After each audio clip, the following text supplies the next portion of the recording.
The sun was setting over Tampa Bay, painting the sky in shades of orange and pink as Lisa Morgan pulled her small rental car into the circular driveway of the Grand Marina Hotel. After a 6-hour flight and an hour stuck in traffic, all she wanted was a hot shower and a soft bed. As a reporter for the Daily Tribune, Lisa had covered everything from local school board meetings to national political conventions, but this assignment felt different. Her editor had sent her to profile successful women in business and politics, and somehow she'd landed an interview with the notoriously private Pam Bondi. Lisa grabbed her worn leather bag from the passenger seat and smoothed down her rumpled blazer. The hotel was much fancier than her usual accommodations, all gleaming glass and polished marble. The Tribune wasn't known for its generous expense accounts, but her editor had pulled some strings to get her a room here, since this was where all her interviews would take place over the next few days. The doorman, a tall man with a friendly smile and gray at his temples, took her bag. "Welcome to the Grand Marina, ma'am. Checking in today?" "Yes, thank you," Lisa said, returning his smile despite her exhaustion. The doorman directed her through the revolving doors into a lobby that looked like something out of a movie. Crystal chandeliers hanging from high ceilings, plush carpets underfoot, and the soft sound of piano music playing somewhere in the background. At the reception desk, 2 young staff members were chatting quietly. The taller one, a young woman with her hair pulled back into a tight bun, glanced up as Lisa approached but continued her conversation for another moment before acknowledging her. "Just a sec," she said, holding up a finger before turning back to her colleague, a man about the same age with carefully styled hair and a slightly crooked name tag that read, Tyler. Lisa waited patiently, taking in the expensive artwork on the walls. She could hear their conversation clearly, though they seemed to have forgotten she was standing there. "Seriously, though, did you see that woman who just walked in through the side entrance?" Tyler whispered, though not quietly enough.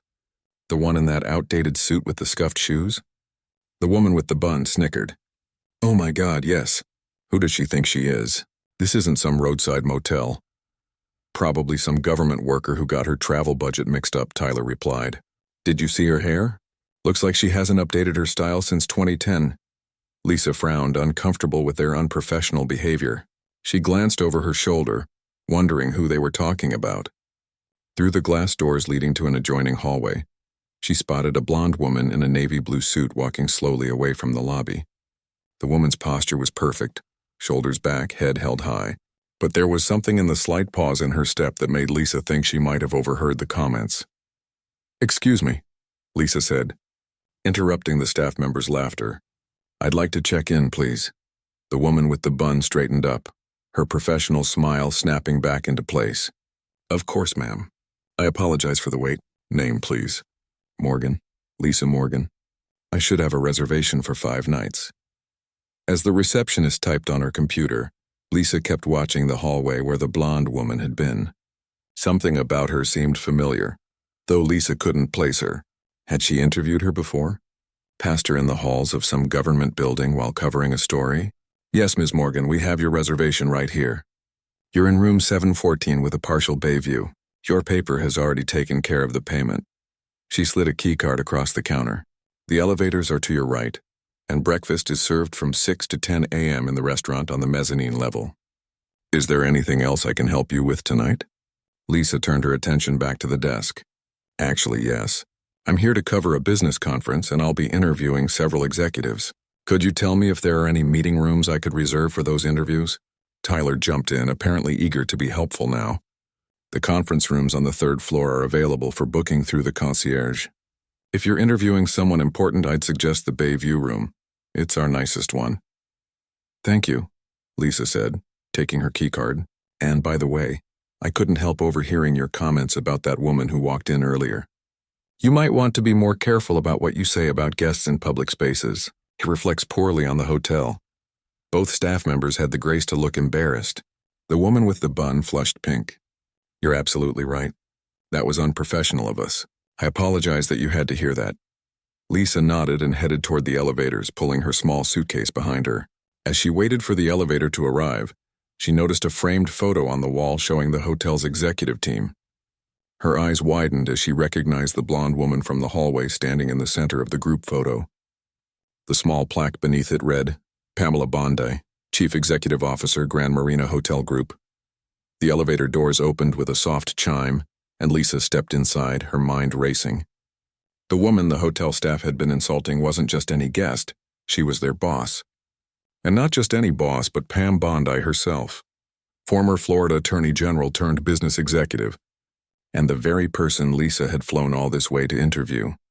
As the elevator climbed to the 7th floor, Lisa couldn't help but wonder what would happen next. Would Bondi fire those employees on the spot? Would she pretend nothing had happened? This unexpected drama might add an interesting dimension to her article about women in leadership positions. Room 714 was at the end of a long hallway with thick carpeting that muffled her footsteps. Lisa slid her keycard into the door and pushed it open, immediately drawn to the large window with its view of Tampa Bay. Even in the growing darkness, she could make out the lights of boats moving across the water. She unpacked quickly, hanging up her interview clothes so the wrinkles would fall out overnight. Tomorrow she had 3 interviews scheduled, with Pam Bondi being the last and most important one. Lisa opened her laptop and pulled up her research notes, scanning through Bondi's impressive resume once again. Law school at the University of Florida, years as a prosecutor, Florida's first female attorney general, and now a successful business executive who had quietly built a small empire in the hospitality industry. The article was supposed to focus on leadership styles and career advice. But now Lisa had witnessed something far more interesting. How would a powerful woman handle disrespect from her own employees? Would Bondi mention the incident in their interview tomorrow? Or would Lisa need to find a way to bring it up without seeming gossipy? Lisa's phone buzzed with a text from her editor. Landed safely? Any good material yet? She smiled as she typed her reply. You have no idea. I've been here less than an hour and already have the beginning of a great story. She set her alarm for 6 a.m., wanting to be fully prepared for tomorrow's interviews. As she drifted off to sleep, Lisa couldn't help but feel a twinge of sympathy for those 2 employees at the front desk. They had no idea what might be coming their way when morning arrived. Lisa woke before her alarm the next morning, her mind already buzzing with thoughts about the day ahead. Sunlight streamed through the gap in the curtains, casting a golden stripe across the hotel room floor. She showered quickly and dressed in her best interview outfit. Charcoal gray pantsuit with a deep blue blouse that her roommate had insisted brought out the color in her eyes. After a quick breakfast in the hotel restaurant, Lisa headed to the lobby. She had received an email last night informing her that the hotel was holding a staff meeting this morning, and as part of her article on business leadership, she had been granted special permission to observe.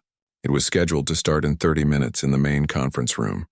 The lobby was busier now than it had been the previous evening. Hotel guests moved about with coffee cups and newspapers, while staff members in crisp uniforms greeted them with professional smiles.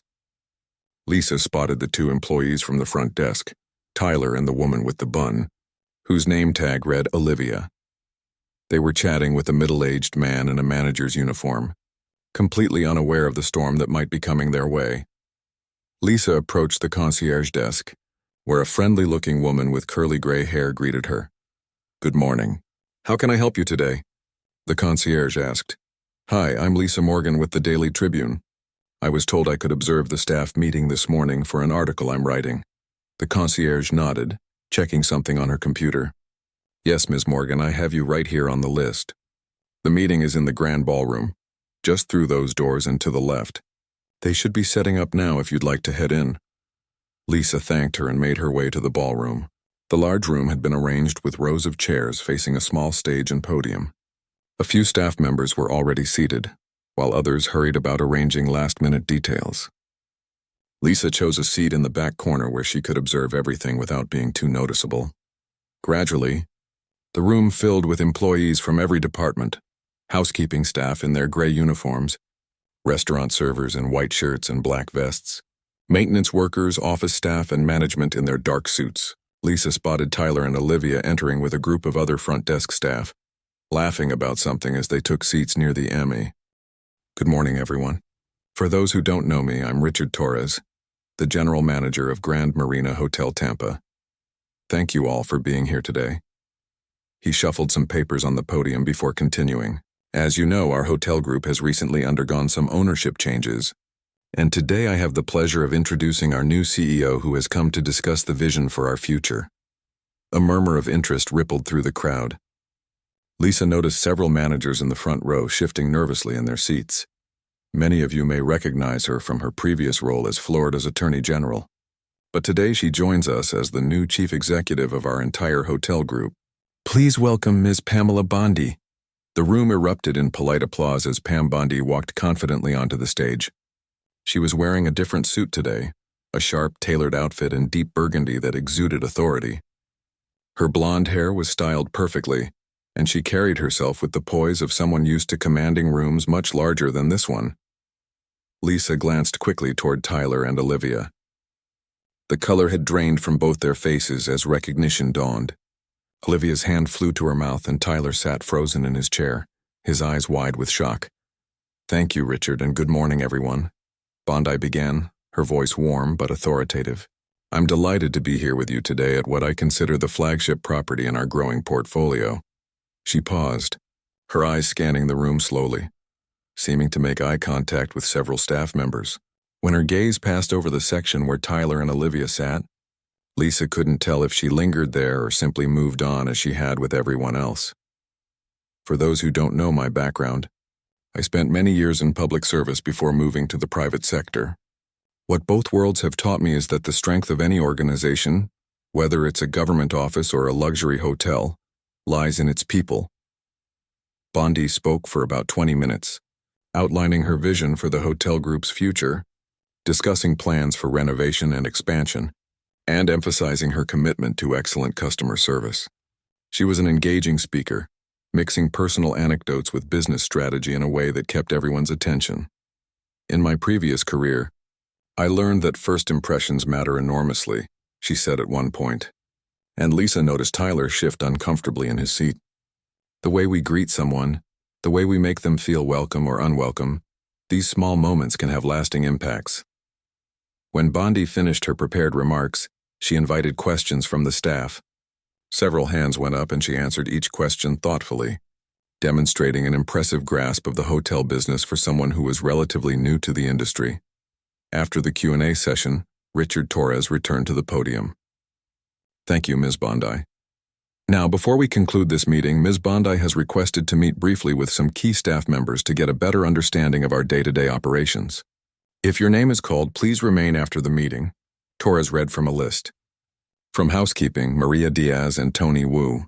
From restaurant services, Priya Patel. From maintenance, David Chen. From front desk, Tyler Reynolds and Olivia Grant. Lisa watched as Tyler and Olivia exchanged panicked glances. The meeting adjourned, and most staff members filed out of the room, many stopping to introduce themselves to Bondi on their way. The named employees remained in their seats looking nervous. Lisa remained in her corner pretending to take notes. As a journalist, she had developed the useful skill of becoming practically invisible when she wanted to observe without interfering. No one seemed to notice or mind her continued presence. Once the room had cleared except for the selected staff members, Bondi asked them to move to the front row so they could speak more easily. Lisa couldn't hear everything from her position, but she could see Bondi speaking to the group with animation, occasionally smiling or nodding as one of them responded to whatever she was asking. After about 15 minutes, Bondi shook hands with each staff member. As they turned to leave, Lisa was surprised to see that Tyler and Olivia didn't look upset or frightened anymore. In fact, Olivia was smiling, and Tyler was nodding enthusiastically about something. As the small group dispersed, Lisa gathered her notebook and stood to leave. She had her first scheduled interview in 30 minutes and she wanted to review her questions one more time. "Ms. Morgan, isn't it?" Bondi's voice called out as Lisa reached the door. Lisa turned surprised. "Yes, that's right. Lisa Morgan from the Daily Tribune. We have an interview scheduled for later today." Bondi walked toward her with a friendly smile. "I thought I recognized you from the photo your editor sent over. I hope the meeting was helpful for your article." "Very much so," Lisa replied. "Thank you for allowing me to observe. I understand you're writing about leadership styles in business and politics," Bondi said.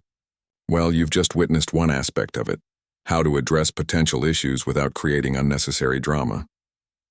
Lisa hesitated, then decided to take a chance. Those two front desk employees. They said some unkind things about you last night when you entered through the side door. I was checking in and overheard them. Bondi's expression didn't change, but something flickered in her eyes. Did they? Well, that's interesting. You didn't fire them, Lisa observed. No, I didn't, Bondi agreed. But our meeting just now was quite educational for all of us. She checked her watch. I should let you get to your other interviews. I look forward to our conversation this afternoon, Ms. Morgan. I think you'll find it illuminating. As Bondi walked away, Lisa couldn't help but feel she had just witnessed a masterclass in leadership. Bondi had somehow addressed the situation, without creating a public spectacle or humiliating the employees who had insulted her. Lisa's journalistic instincts told her there was a much more interesting story here than the one she had originally planned to write. How Bondi had handled those employees, what she had said to them in that private conversation. These were the kinds of real-world leadership moments that readers would find fascinating. As she headed to her first interview of the day, Lisa made a mental note to ask Bondi about the incident during their conversation that afternoon. The story of how Pam Bondi handled being insulted by hotel staff only to reveal she was the boss might just be the most compelling article Lisa had written all year. Lisa's morning flew by in a blur of interviews and note-taking. By noon, she had spoken with a state senator and the owner of a thriving tech startup, both successful women with fascinating stories to tell. But her mind kept wandering back to the drama unfolding at the Grand Marina Hotel. What exactly had Pam Bondi said to Tyler and Olivia in that private meeting? During her lunch break, Lisa found herself in the hotel restaurant, absent-mindedly picking at a salad while reviewing her notes. The restaurant was busy with the midday rush, a mix of hotel guests and local business people taking advantage of the upscale menu and waterfront views. Mind if I join you? A voice asked. Lisa looked up to find Olivia, the front desk clerk, standing beside her table with a sandwich and iced tea on her tray. Her hair was still pulled back in the same tight bun, but something about her seemed different, less haughty perhaps. Please go ahead, Lisa replied, gesturing to the empty chair across from her. This unexpected opportunity was too good to pass up. Olivia sat down and arranged her lunch neatly in front of her. You're the journalist, right? The one who was at the meeting this morning? That's right. Lisa Morgan from the Daily Tribune. Lisa closed her notebook to signal that this was an off-the-record conversation. You're Olivia from the front desk. Olivia nodded, a slight flush coloring her cheeks. I also remember you from last night. You checked in right after... She trailed off, looking embarrassed. Right after you and your colleague were discussing another guest, Lisa finished for her, keeping her tone neutral. God, I feel so stupid about that. Olivia took a sip of her iced tea, her eyes darting around the restaurant as if checking to make sure no one could overhear them. I had no idea who she was. I mean, I knew what Pam Bondi looked like from TV years ago, but she looks different now, and it was dark, and she came in through the side door that usually only staff uses, so we assumed. She shook her head. Not that any of that excuses it. Lisa's journalistic instincts kicked into high gear. So what happened in that meeting after everyone else left? If you don't mind my asking. Olivia poked at her sandwich, reorganizing the lettuce that had fallen out. It wasn't what I expected. Tyler and I were sure we were going to be fired on the spot. I was already mentally updating my resume. You know? She gave a small, nervous laugh. But Ms. Bondi didn't even mention what we said about her at first. She asked each of us how long we'd worked here and what we thought could be improved about the hotel. Really? Lisa couldn't hide her surprise. Yeah. She went around the circle, asking Maria about housekeeping protocols, Priya about the restaurant service, David about maintenance issues, like a normal staff feedback session. Then she got to Tyler and me. Olivia took a deep breath. She asked us about the check-in experience and how we interact with guests. Tyler started giving some standard answer about greeting protocols, and I just couldn't take it anymore. I interrupted him and apologized. You brought it up yourself? Lisa was impressed. Olivia nodded, looking down at her plate. I told her we had made disrespectful comments about a guest last night without realizing it was her, and that I was deeply sorry. I said it was unprofessional and reflected poorly on the hotel and on us personally. She looked up at Lisa. I was so nervous my voice was shaking, but I had to say it. How did she respond? She just looked at me for what felt like forever, but was probably only a few seconds. Then she said, Thank you for your honesty, Olivia. I appreciate that. Olivia took another sip of her tea. Then she told us all something I'll never forget. She said that in her career she's learned that there are two types of mistakes, those of competence and those of character. Competence mistakes can be fixed with training and experience, but character mistakes reveal who you truly are. Lisa leaned forward, completely engrossed in the story. And what category did she put your mistake in? That's just it. She said she wasn't sure yet. She told us that how we handled the aftermath would show whether it was a momentary lapse in judgment or a deeper issue of respect. Olivia's voice had dropped to almost a whisper. She said she'd be watching us over the next few days to see how we treated every single guest who came through those doors, especially the ones who don't look important or wealthy. Just then, Lisa noticed Tyler approaching their table, carrying a tray with his lunch. He hesitated when he saw Lisa but came over anyway. Hey Liv, mind if I join you? He glanced at Lisa. Oh, hello again, Ms. Morgan. Please sit, Lisa said, gesturing to the empty chair. This day was getting more interesting by the minute. Tyler set down his tray and settled into his chair. Are you telling her about this morning? He asked Olivia. Yes, I was just explaining what Ms. Bondi said about character versus competence, Olivia replied. Tyler shook his head, still looking stunned by the whole experience. I've never been more terrified in my life than when they called our names to stay after that meeting. I was sure we were done for. So what happens now? Lisa asked. We're on probation, basically, Tyler explained. Not officially. She didn't use that word. But she made it clear she'll be paying special attention to how we interact with guests. And she's asked us to work with the training manager to revise the customer service protocols. That seems generous considering, Lisa observed. It is, Olivia agreed. My last boss would have fired us on the spot for something like this. But Ms. Bondi said something about how firing us wouldn't solve the real problem, which is the culture that made us think it was okay to talk that way about guests in the first place. Tyler nodded vigorously. She said she wants to use this as a teaching moment for the whole staff. We're supposed to help develop a new training module about respecting guests regardless of appearances. The craziest part, Olivia added, leaning in conspiratorially, is that she asked for our honest opinion about what's not working well at the front desk. And when we started talking, she really listened. She took notes and everything. Apparently she's known for that, Tyler said. Richard, the general manager, told me afterward that she built her reputation on being tough but fair, and on finding value in unexpected places. Lisa's phone buzzed with a reminder. Her interview with Pam Bondi was scheduled to start in 30 minutes. She gathered her notes and stood up. Thank you both for sharing this with me. It's been illuminating, she said sincerely. You're not going to put this in your article, are you? Olivia asked, suddenly looking worried. Lisa hesitated. It was an incredible story about leadership and second chances. Exactly the kind of real-world example that would elevate her article from generic profiles to something truly memorable. But she also understood Olivia and Tyler's concern. If I wanted to include some version of the story, would you be comfortable with that if I didn't use your real names or identify you in any way? Lisa asked carefully. The two exchanged glances. I guess that would be okay, Tyler said slowly. It's a good lesson for other people in management positions, right? How to handle situations like this. Olivia nodded in agreement. Just please make it clear that we know we messed up. I don't want to come across like we think we did nothing wrong. I understand, Lisa assured them. Thank you again. As she walked toward the elevator to return to her room and prepare for her interview with Bondi, Lisa's mind was racing with possibilities. The story had taken on new dimensions. It wasn't just about successful women in business anymore. It was about different styles of leadership, about choosing teaching over punishment, and about finding opportunities for growth in unexpected places. The elevator doors opened, and Lisa was surprised to find herself face to face with Pam Bondi herself.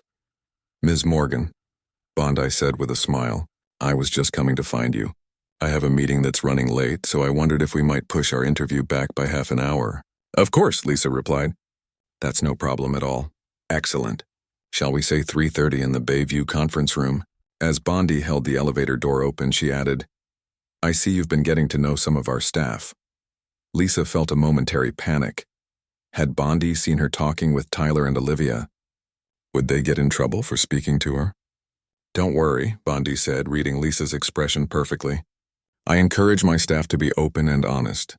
That's the only way we improve. She stepped back, letting the elevator doors close. I'll see you at 3:30, Ms. Morgan.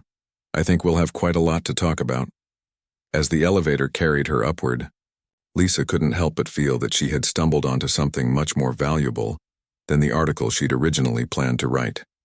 She'd come to Tampa expecting to get standard quotes about leadership from successful women. Instead, she was witnessing real leadership in action. Messy, complicated, and ultimately more meaningful than any rehearsed interview could provide. Lisa used the extra 30 minutes to prepare for her interview with Pam Bondi. She reviewed her notes, refined her questions, and changed into a fresh blouse. By the time she headed to the Bayview conference room, she felt ready for what might be the most interesting conversation of her career so far. The Bayview room lived up to its name. Floor-to-ceiling windows offered a stunning panorama of Tampa Bay, where sailboats glided across the water under the afternoon sun. A long mahogany table dominated the center of the room, with comfortable leather chairs arranged around it.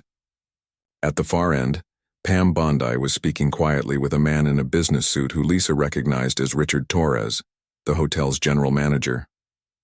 When Lisa entered, Bondi looked up and smiled. "Ah, Ms. Morgan, right on time." She shook hands with Torres, who nodded politely to Lisa as he left the room, closing the door behind him. "Thank you for making time to speak with me today," Lisa said, setting up her recorder and notebook on the table. "It's my pleasure," Bondi replied, gesturing for Lisa to take a seat. "I've always believed in the importance of sharing experiences. We all have different paths, and there's value in hearing about the journeys of others." Lisa settled into a chair across from Bondi, struck by how different the woman seemed in person compared to her public persona from her days as Attorney General. There was a warmth to her now, a relaxed confidence that hadn't been as apparent in her more formal public appearances. "Before we begin," Bondi said, "I want to make sure we're on the same page about something. I understand you had lunch with 2 of my staff members today." Lisa tensed slightly. "Yes, that's right. Olivia and Tyler joined me by chance in the restaurant. They shared some insights about their experience working here." She wasn't sure how much to say about their conversation. Bondi waved a hand dismissively. "Don't worry, they're not in any trouble for speaking with you. In fact, I'm glad they did. It saves us some time, as I imagine they told you about our meeting this morning." "They did," Lisa admitted. "They seemed surprised by your approach. Most people expect those in leadership positions to lead through fear and punishment," Bondi said, leaning back in her chair.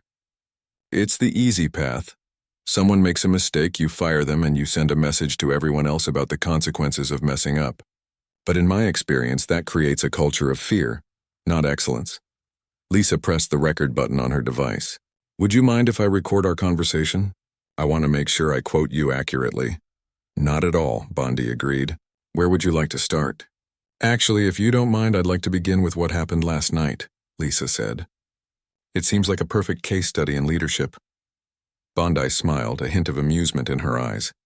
"You're right, though, it's not what I expected to be discussing today. But yes, let's start there." For the next hour, their conversation flowed easily. Bondi explained how she had arrived at the hotel late last night after a delayed flight, choosing to use the side entrance because it was closer to the elevator bank. "I heard what they said about me," she admitted. "About my outdated suit and scuffed shoes and looking like I didn't belong in a place like this." She laughed softly. They weren't entirely wrong. I had been traveling all day. My favorite pair of shoes are well worn because they're comfortable for long days, and I probably did look tired and rumpled. "But they were still wrong to say those things," Lisa pointed out. "Of course they were," Bondi agreed. "Not just because I turned out to be their boss, but because that's not how you treat any human being, no matter who they are or what they're wearing." She leaned forward, her expression serious now. "That's the key point, isn't it? The problem wasn't that they insulted me specifically. The problem was that they felt comfortable insulting any guest based on appearances." Lisa nodded, scribbling notes even though she was recording. "So you decided to use it as a teaching moment rather than simply firing them." "When I was Attorney General," Bondi explained, "I saw how our justice system often focuses on punishment rather than rehabilitation. Sometimes punishment is necessary, but it rarely changes the underlying issues. I could have fired Tyler and Olivia on the spot, and it would have made me feel powerful for about 5 minutes. But what would that accomplish, really? It would have sent a message to the other employees, Lisa suggested, playing devil's advocate. Yes, but what message exactly? Bondi countered. That mistakes are unforgivable? That power is to be feared? That appearances matter above all else? She shook her head. I'd rather send the message that we're all works in progress, that we can learn from our mistakes, and that how we respond to failure matters more than the failure itself. That's a compassionate approach, Lisa observed.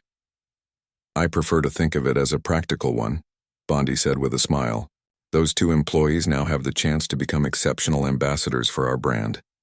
They understand at a gut level why treating every person with dignity matters, and they're motivated to prove themselves worthy of the second chance they've been given. The conversation shifted to Bondi's career path, her years as a prosecutor, her time as Attorney General, and her transition to the business world. She spoke candidly about the challenges she'd faced as a woman in positions of authority. There's still a double standard, she said. A man who sets high expectations is seen as demanding excellence. A woman who does the same is often labeled difficult or harsh.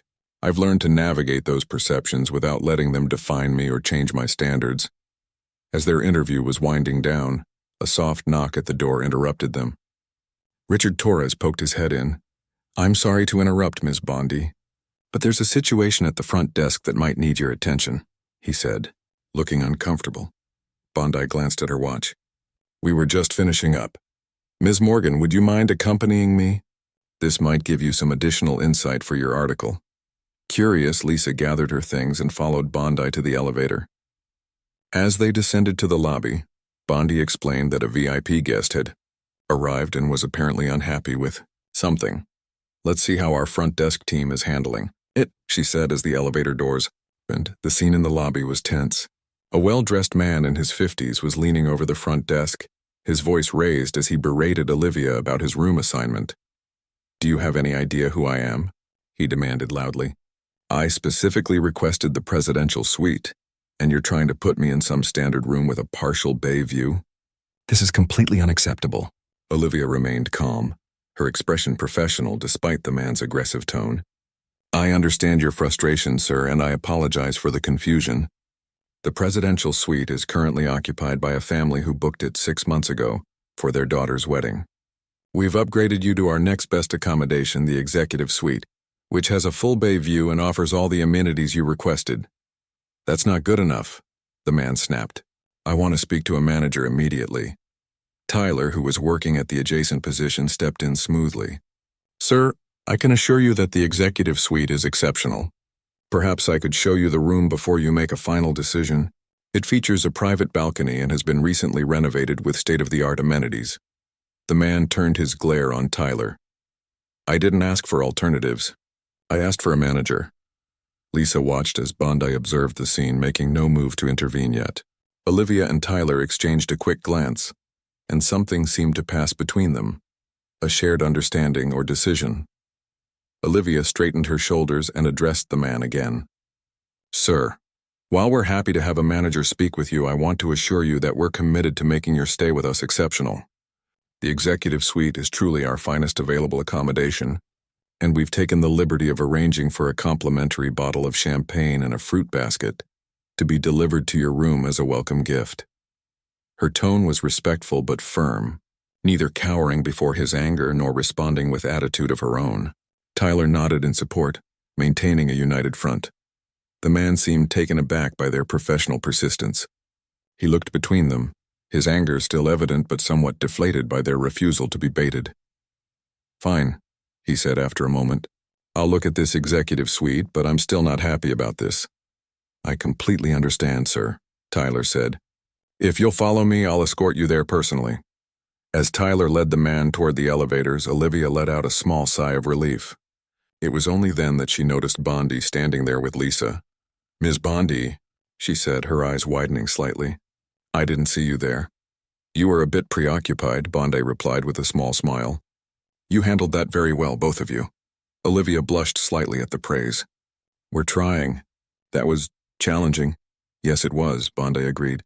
But you maintained your professionalism while also standing your ground. That's exactly what we want to see. As they walked away, leaving Olivia to assist the next guest in line, Bondi turned to Lisa. "That," she said quietly, "is why I didn't fire them. People can surprise you with their capacity for growth when given the chance." Lisa nodded, already mentally composing the conclusion to her article. What she had witnessed over the past 24 hours was far more valuable than any theoretical discussion about leadership styles. She had seen real leadership in action, thoughtful, nuanced, and ultimately effective. "I think I have everything I need for my article," she told Bondi as they reached the elevator. "Thank you for being so open with me." "Thank you for being interested in the real story," Bondi replied. "Leadership isn't just about making the big decisions. It's about how you handle the small everyday moments that most people never see or hear about. Those are the moments that truly define who you are as a leader." As Lisa rode the elevator back to her floor, she couldn't help but smile. She had come to Tampa expecting to write a standard profile piece. Instead, she had stumbled onto a story about second chances, growth, and the quiet power of compassionate leadership. A story she couldn't wait to share with her readers.